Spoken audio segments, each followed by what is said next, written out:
Assalamualaikum warahmatullahi wabarakatuh. Halo rekan-rekan mahasiswa Teknik Sipil Universitas Muhammadiyah Yogyakarta. Kembali lagi bersama saya Guntur Nugroho pada mata kuliah Analisis Struktur. Pada sesi ini kita akan berbicara tentang analisis struktur dengan metode CROSS, yaitu pada soal-soal dan penyelesaiannya. Pada sesi kali ini kita akan berdiskusi tentang soal dan penyelesaian. Diketahui ada soal sebuah balok yang terbentang dari titik A sampai kepada titik E. Di mana titik A itu tumpuannya adalah jepit, kemudian B itu tumpuannya adalah sendi, C juga sendi, untuk D juga sendi. Kemudian titik E ini adalah merupakan overhang. Nah, untuk bebannya dari A sampai B, kemudian sampai kepada C, dia terbebani dengan beban terbagi merata yang besarnya 2 kN per meter panjang. Nah, kemudian untuk titik F itu punya beban terpusat sebesar P1 yaitu 10 kN. Kemudian di ujung batang ini, di titik E, dia punya beban P2 sama dengan 2 kN.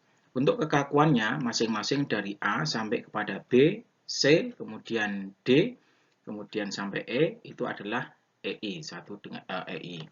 Nah, kita diminta untuk yang pertama, hitung dan gambar bidang momen dan gaya lintang dengan metode CROSS. Kemudian yang kedua, hitung reaksi perletakan struktur tersebut.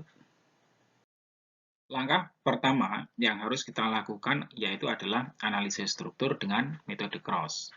Kawan-kawan bisa melihat di sini bahwa metode ini yang pertama kita akan menghitung momen primer. Di mana momen primer itu bisa kita hitung berdasarkan tabulasi yang sudah diberikan, yaitu pada di bab 3. Nanti silahkan cek di buku rujukan, bukunya Pak Aswad Pujianto di bagian bab 3 di posisi yang terakhir. Nah, sekarang kita bawa kepada persoalan yang ada di balok kita, yaitu pada momen primer A sampai kepada B, kemudian B sampai kepada C, C kepada D, begitu juga sebaliknya.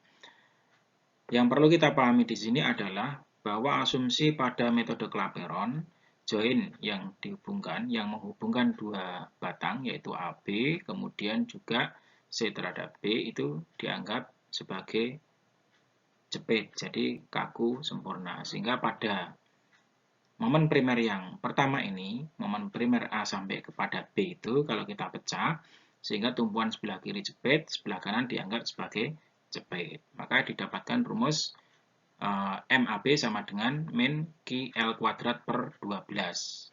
Sehingga kita masukkan, Q-nya ketemu 2, didapatkan dari soal ini. Kemudian L-nya adalah jaraknya, kita kuadratkan per 12 ketemu min 4,17. Nah, kemudian untuk MBA, itu juga QL kuadrat per 12. Ini typo, silahkan nanti disesuaikan. Sama dengan 2 kali 5 kuadrat per 12 ketemu 4,17. Ini positif. Nah, selanjutnya dari B ke C, karena juga ini posisinya di tengah, anggapan kita tadi, join yang ada, kita anggap sebagai jepit. Maka rumusnya juga sama. MBC sama dengan QL kuadrat per 12. Ini minus 2 kali 4 kuadrat. Ini kita dapatkan, L-nya adalah 4, dibagi 12 ketemu min 2,67. Selanjutnya untuk MBC dari MCB dari C kepada B ini juga tumpuannya jepit-jepit. Didapatkan untuk momen primer jepit dengan beban terbagi merata QL kuadrat per 12. Ini 8-nya harusnya 12. Jadi typo, silakan disesuaikan. Nah, sama dengan 2 kali L-nya adalah 4 kuadrat dibagi dengan 12 ketemu 2,67 kilo Newton meter. Ini juga disesuaikan. Nah, kemudian setelah itu ada MD ke E. Jadi titik D ke E, ini bisa kita lihat bahwa momen yang bekerja di sini adalah gaya dikalikan dengan lengannya, yaitu 2 dikalikan dengan 2. Di sini negatif karena berlawanan arah dengan jarum jam. Ketemu minus 4. Kemudian untuk MD terhadap C, jadi arah MD terhadap C ini adalah diambilkan dari beban P2, yaitu 2 dikalikan 2. Di posisinya searah dengan jarum jam. Kalau tinjuan kita MD terhadap C, mutarnya ke sini. Sehingga didapatkan 4 kN. Nah, kemudian untuk MC kepada D, dari titik C kepada D, itu jepit-jepit, ada beban terpusat, maka rumusnya adalah minus PAB kuadrat per L kuadrat. Nah, ini ada pengaruh dari M DC dibagi dengan jaraknya. Nah, ini kita masukkan angkanya, minus 10 dikalikan dengan A-nya 3, ini posisi A-nya, kemudian posisi B-nya adalah ini, 2 kuadrat, dibagi dengan L, itu adalah total dari 2 plus 3, yaitu 5 kuadrat, plus 4 per 2, sama dengan min 2,8, satuannya adalah kilonewton meter. Setelah kita menghitung momen primer, maka selanjutnya adalah menghitung kekakuan dari balok. Di mana kekakuan balok nanti untuk balok yang A sampai kepada B, di mana sendi B, kemudian C, nah juga D ini, kalau di metode Clapeyron dianggap sebagai tumpuan jepit. Maka KAB, jadi A sampai kepada B, itu menggunakan rumus 4EI per L, karena kondisinya adalah di sini jepit, di sini asumsi metode Clapeyron juga jepit, sehingga dapatkan 4EI per 5, yaitu 0,8 EI. Kalau EI-nya sama dengan 1, ya ketemunya 0,8. Kemudian untuk KB kepada A itu juga sama, 4 EI per L, karena dia di sini tumpuannya dianggap jepit, kemudian ini memang tumpuan di titik A ya jepit dari awalnya. Sehingga didapatkan 4 EI per 5 sama dengan 0,8 EI, dimana kalau EI kita masukkan 1, maka ketemu angka 0,8. Itu untuk KBA. Kemudian untuk selanjutnya, itu ada KB terhadap C. Jadi masuk B kepada C, ini tumpuannya juga dianggap jepit di titik B, C-nya juga dianggap jepit di metode Clapeyron, maka didapatkan 4 EI per L sama dengan dibagi dengan L-nya. L-nya dari B sampai kepada C itu 4, yaitu didapatkan EI. Kalau kita masukkan EI sama dengan 1, maka KBC sama dengan 1. Nah, kemudian ada KC terhadap B. Jadi balik, C terhadap B, itu juga jepit-jepit, 4 EI per L. Kita masukkan 4 EI dibagi dengan L, jaraknya adalah 4, maka ketemu EI. Kalau EI kita masukkan 1, maka KCB ini ketemu sama dengan 1. Kemudian untuk titik C sampai kepada D, itu juga anggapannya jepit-jepit. Nah, di metode Clapeyron itu join dianggap sebagai jepit. Sehingga 4 EI per L. Ketemu 4 EI per L-nya adalah 3 plus 2 yaitu 5. Sama dengan 0,8 EI. Nah, kemudian untuk KD kepada C itu juga sama, 4 EI per 5 sama dengan 0,8 EI. Sehingga kalau EI-nya kita masukkan 1, maka ketemu 0,8. Data inilah yang akan kita gunakan untuk menghitung faktor distribusi yang ada. Jadi setelah kekakuan nanti kita hitung faktor distribusi. Nah, inilah yang akan kita hitung, yaitu faktor distribusi dari soal yang ada, di mana faktor distribusi itu dilambangkan oleh mu. Nah, mu itu untuk yang pertama dari B kepada A, nah itu ada di titik join B. B kepada A itu adalah kekakuan AB dibagi dengan sigma dari join yang ada pada batang yang ada pada join B, yaitu AB dan juga BC. Nah, kita lihat kekakuan dari A sampai kepada B. Nah, ini KAB ketemu 0,8 EI, ini 0,8, dibagi dengan, nah ini batang yang dihubungkan oleh join B itu ada AB dan juga BC. Kita lihat ada AB di sini, kemudian ada BC, yaitu 0,8 plus 1. Kita masukkan di sini. Maka ketemu 0,44. Kemudian pada mu selanjutnya, B terhadap C ini, nah, mu terhadap B terhadap C, itu kita lihat ada angka 1 dibagi dengan 0,8 plus 1, sama dengan 0,56. Kemudian mu untuk CB, nah, C terhadap B, nah, ini kan artinya joinnya kan yang C. Nah, itu ada angka 1, C ke B itu kan dapat angkanya 1. Maka ini 1 dibagi dengan, nah, C ke B ke C terhadap D. Nah, ini 1 plus C terhadap D. Nah, 0,8 masuk ke sini. Maka ketemu 0,56.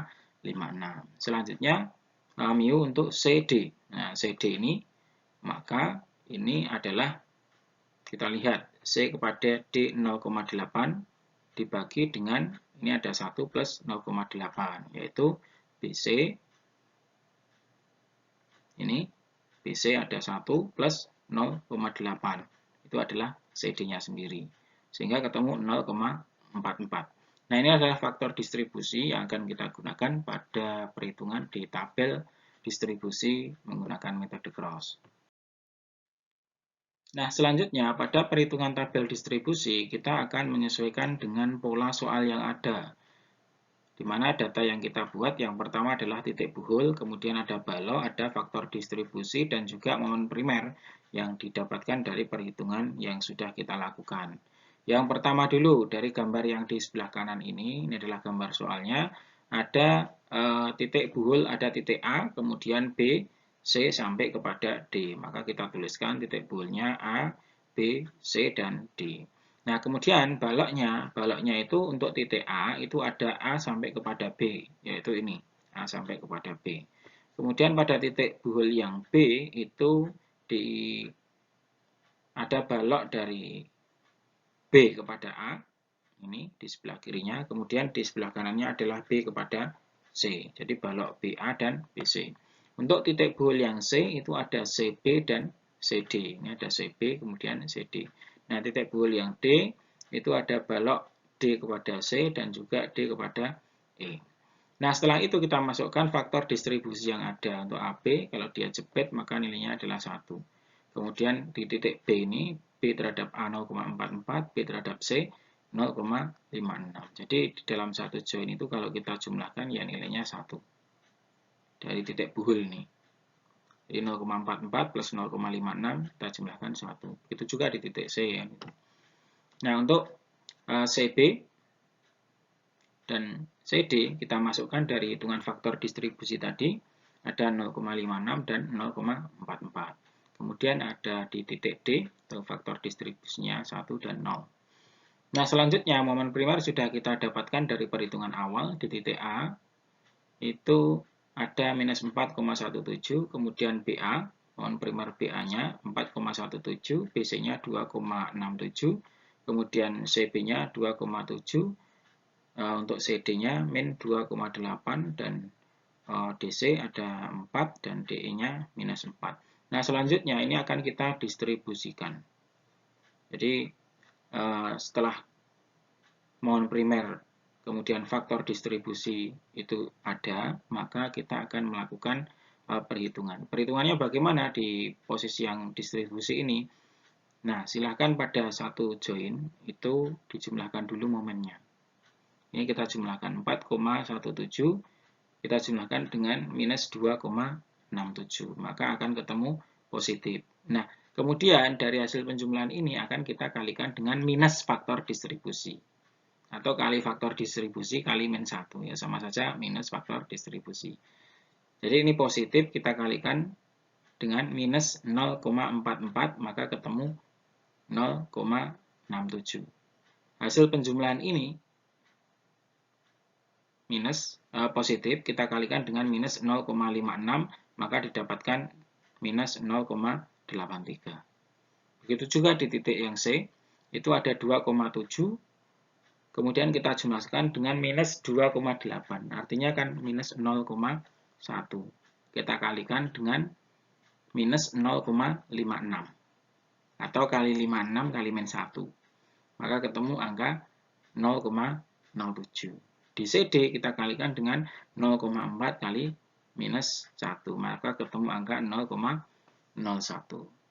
Nah, dari situ, setelah itu, kita dapatkan distribusi yang ada ini, kita induksikan. Jadi, diinduksi itu kepada titik yang lain. Kalau B ini kita induksikan kepada A, kemudian B juga kita induksikan kepada C. Kalau di titik C ini kita induksikan kepada titik B kan gitu. Jadi di sini di induksi sebesar setengahnya. Dari BA itu kita bawa ke sini, kita bagi dengan 2, maka ketemu minus 0,33. Nah, yang ada di sini, kawan-kawan, di titik B ini kita dapatkan dari induksi dari titik C yang ada. Jadi 0,07 itu kita bagi separuh atau kali 0,5 kita bawa ke sini, ketemu 0,035 atau di sini dibulatkan menjadi 0,04. Nah, kemudian di posisi ini dapat induksi dari BC, kalikan 0,5 kita taruh di sini, 0,42 atau 415 yang dibulatkan menjadi 0,42.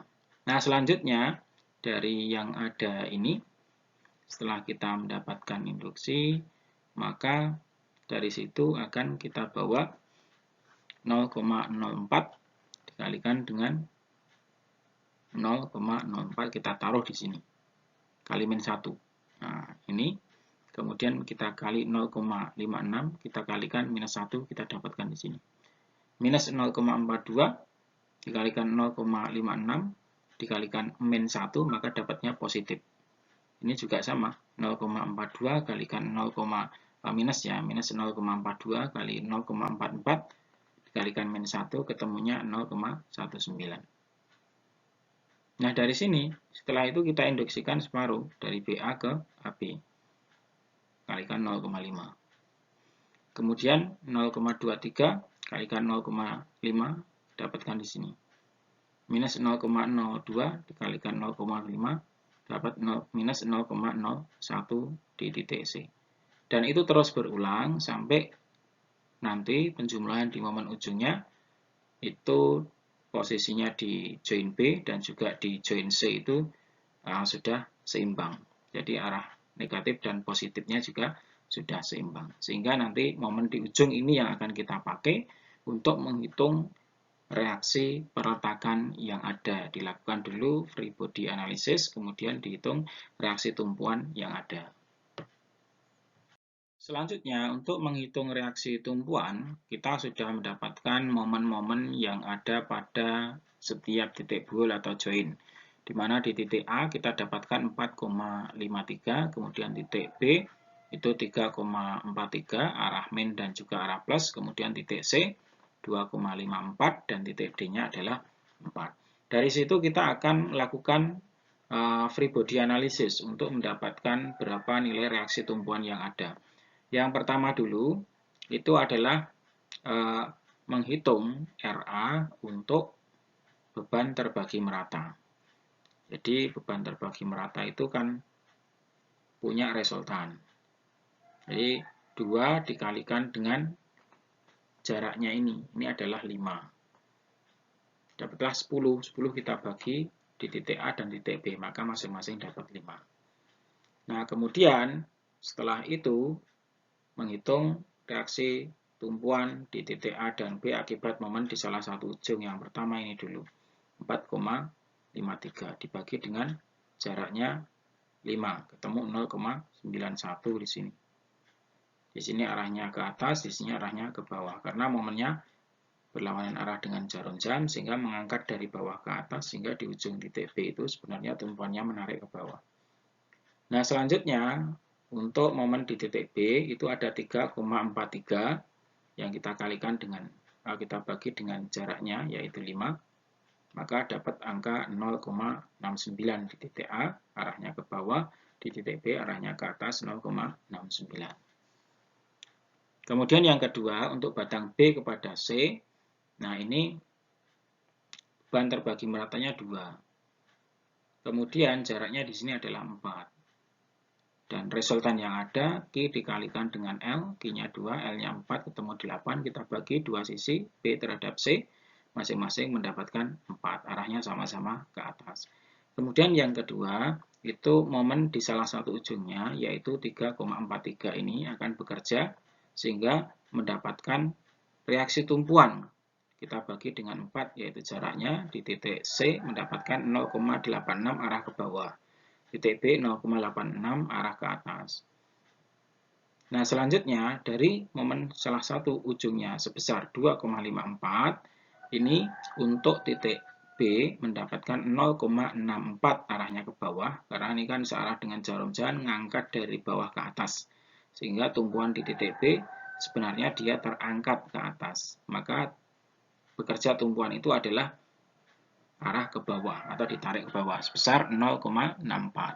Yang di titik C itu ada 0,64 juga. Nah, selanjutnya untuk titik C sampai kepada D itu ada beban terbagi terpusat yang posisinya tidak simetris, sehingga didapatkan reaksi tumpuan yang ada di titik C itu ada 4, di titik D ada 6. Kemudian untuk momen salah satu ujungnya dari 2,54 ini didapatkan 0,51 di titik C dan D. Kemudian akibat momen sebesar 4 ini kita bagi dengan jaraknya, ketemu 0,8 di titik C, kemudian di titik D 0,8 juga arahnya ke atas berkebalikan. Nah, selanjutnya dari D kepada E itu ada beban terpusat di ujung ini, maka reaksi tumpuannya juga sama. Nilainya adalah 2. Nah, dari nilai yang ada ini kawan-kawan nanti bisa menghitung untuk RAB ini nilainya, kemudian RBA, RBC, RCD, kemudian RCB, dan sampai kepada keseluruhannya, sehingga di titik RA itu sama dengan RAB, total yang ada di sini. Atau silahkan ditotal dari sini, ke atas positif, ke bawah negatif. Nah, ini ditotal ketemu 5,22. Kemudian RB, ini adalah jumlah dari ini, 4,78 dan 4,22. Ketemu angka 9 kN. RC-nya penjumlahan dari 3,78 dan 3,71. Nah, ini ketemu angka 7,49 kN. Untuk RD itu penjumlahan dari 6,29 dan 2, maka ketemu angka 8,29. Nah, inilah reaksi tumpuan yang sudah kita dapatkan. Sehingga dengan data adanya reaksi tumpuan yang ada dan juga ada beban yang ada dari eksterior itu ya, beban luar sebesar 2 kN per meter dan juga beban titik sebesar 10 dan juga 2 di masing-masing titik ini, maka nanti kita bisa menghitung berapa SFD-nya, berapa BMD yang ada pada struktur ini. Selanjutnya kita akan menghitung SFD atau bidang gaya lintang. Pada sistem struktur ini kita lihat tadi kita sudah dapatkan data RA, RB, RC, dan juga RD-nya. Maka untuk reaksi tumpuan di A itu akan berpengaruh kepada SFD di titik A atau SFA. Nilainya adalah pengaruh dari dorongan ke atas dari reaksi tumpuan sebesar 5,22. Ini kita tuliskan 5,22. Kemudian di SFB itu dipengaruhi adanya beban terbagi merata dari A sampai kepada B, yaitu bisa diwakili dengan resultannya. Kalau nilainya 2, kemudian bentangnya 5, maka bebannya adalah 10. Sehingga 5,22 ini akan dikurangi dengan 10. Maka dapat angka minus 4,78. Sehingga posisinya di sini. Atau seperti perhitungan yang ada di sini. Nah, minus 4,78. Nah, pada titik ini juga ada pengaruh dari reaksi tumpuan yang ada di titik B. Jadi mendorong ke atas. Dari 4,78 didorong ke atas atau ditambahkan dengan RB. Nah, RB-nya adalah nilainya 9. Sehingga dari minus 4,78 menjadi positif 4,22. Karena ada pengaruh RB naik ke atas. Nah, dari B sampai kepada C ini juga dipengaruhi oleh adanya beban terbagi merata. Jadi, dari B sampai kepada C, nah, itu bentangnya 4, beban terbagi meratanya 2, maka kita kalikan ketemu dengan 8. Jadi, 4,22 dikurangi dengan 8. Maka akan ketemu 3,78 atau dalam hitungan ini di SFC ini. Nah, setelah kita hitung sebesar 3,78 di titik ini juga dipengaruhi oleh reaksi tumpuan yang ada di titik C. Jadi reaksi tumpuan di titik C itu ada.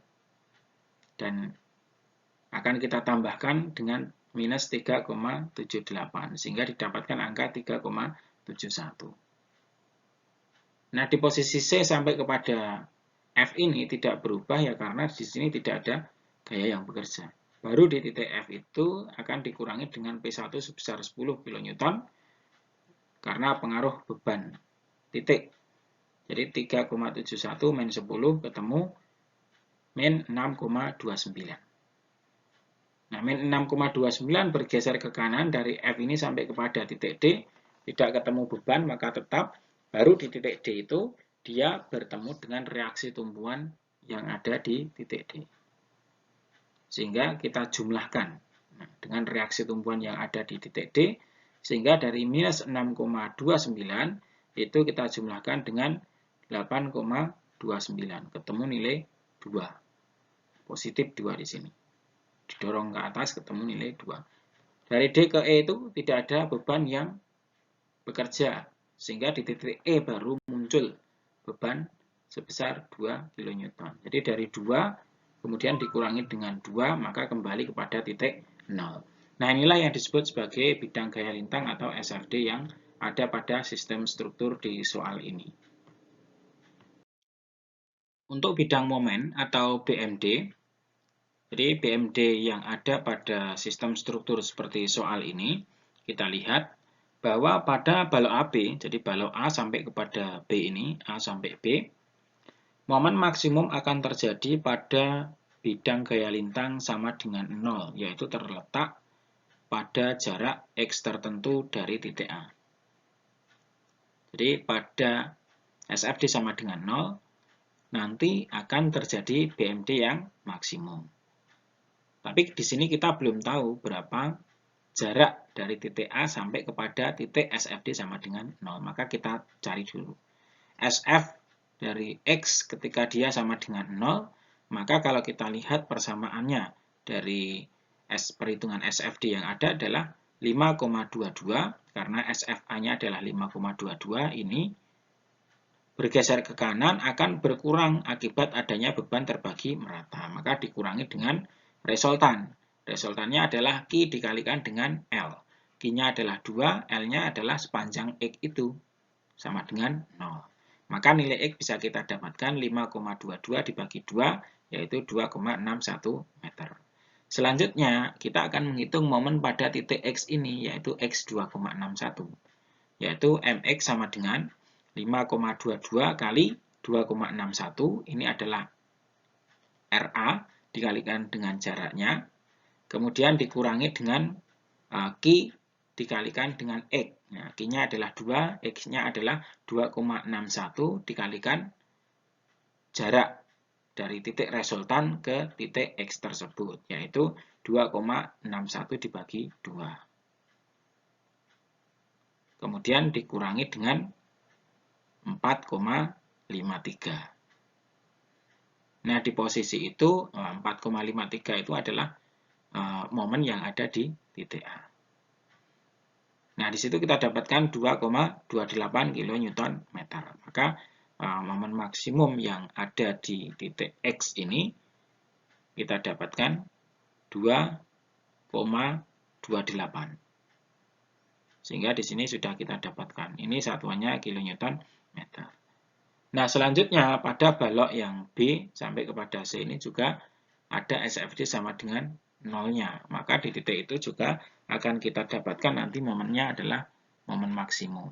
Dengan cara SF pada titik X tersebut sama dengan 0, maka itu bisa kita dapatkan dengan cara 4,22 dikurangi dengan 2 kali X. 2 ini adalah nilai dari Q, kemudian X itu adalah X dari titik jarak B sampai kepada X tertentu. Ini B kepada X. Kita dapatkan X sama dengan 4,22 dibagi 2, yaitu 2,11. Nah, nilainya di situ. Sehingga momen yang ada di situ tinggal kita masukkan sama seperti yang pada perhitungan sebelumnya. Dengan melibatkan nilai-nilai yang ada. Jadi, momen pada saat X sama dengan 2,11 dari titik B. Jadi dari titik B. Itu bisa kita hitung. Sehingga dari hitungan ini mendapatkan angka 1,03 kN. Caranya juga sama. Sama menggunakan statika dengan cara analitik. Memperhitungkan dari momen di titik A, kemudian RA kalikan jaraknya sampai kepada titik X di sini. Kemudian resultan yang pertama kita kalikan dengan jaraknya sampai kepada titik X, ada RB kita kalikan dengan jaraknya sampai kepada titik X, kemudian pengaruh resultan dari B sampai kepada titik X itu kita kalikan dengan jaraknya di titik X ini, sehingga didapatkan angka di situ 1,03 kN. Sehingga bentuk BMD yang kita dapatkan bisa kita lihat, ini momen negatif, kemudian ada momen positif, maksimumnya di 2,28, di tumpuan juga kembali kepada momen negatif, di lapangannya kembali kepada momen positif 1,03. Nah, ini di tumpuan kembali kepada negatif, dan di lapangan lagi ini 8,58. Nah, dari titik-titik yang ada di sini, teman-teman bisa memperhitungkan di titik F ini caranya juga sama. Jadi, caranya juga sama. Jadi, kawan-kawan bisa menghitung di sini. Nanti momen di titik F itu adalah MA, kemudian RA dikalikan jaraknya sampai kepada F, kemudian ada A sampai kepada B ini, ada resultan, kita kalikan jaraknya sampai kepada titik F, berarti kalau ditinjau dari sini ada 3, 4, 7, sama 2,5, 9,5. Kemudian RB kita kalikan dengan jaraknya sampai kepada titik F, yaitu jaraknya 7. Kemudian RC kita kalikan kepada jaraknya pada titik F, yaitu 3. Kemudian resultan dari BC ini kita kalikan jaraknya sampai kepada titik F, yaitu jaraknya 5. Maka di titik F itu bisa kita dapatkan nilai sebesar 8,58. Nah, inilah BMD yang ada pada sistem struktur ini. Sudah kita selesaikan dengan menggunakan analisis struktur metode Cross. Untuk perhitungan momen di titik F, selain kita menghitung dari sebelah kiri tadi, kita juga bisa menghitung dari sebelah kanan.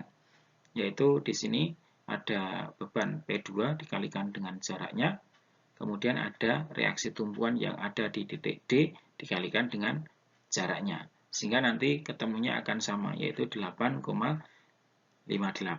Kita hitung dari sebelah kiri sampai kepada titik F, A sampai F, atau sampai dari E sampai kepada F, maka nilainya akan sama. Sehingga dari situ kita sudah bisa mendapatkan data-data yang ada. Momen di titik F 8,58, momen di titik A ada minus 4,91, momen B-nya minus 2,69, kemudian momen C-nya minus 5,4, momen D-nya minus 0,4.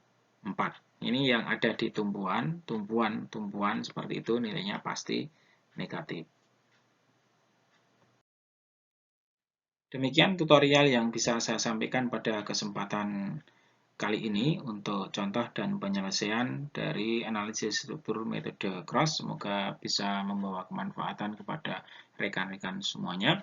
Terima kasih. Mari kita akhiri dengan doa kafaratul majelis. Alhamdulillahirrahmanirrahim. Subhanakallahumma wa bihamdika asyhadu an la ilaha illa anta astaghfiruka wa atubu ilaik. Terima kasih. Billahi taufiq wal hidayah. Assalamualaikum warahmatullahi wabarakatuh.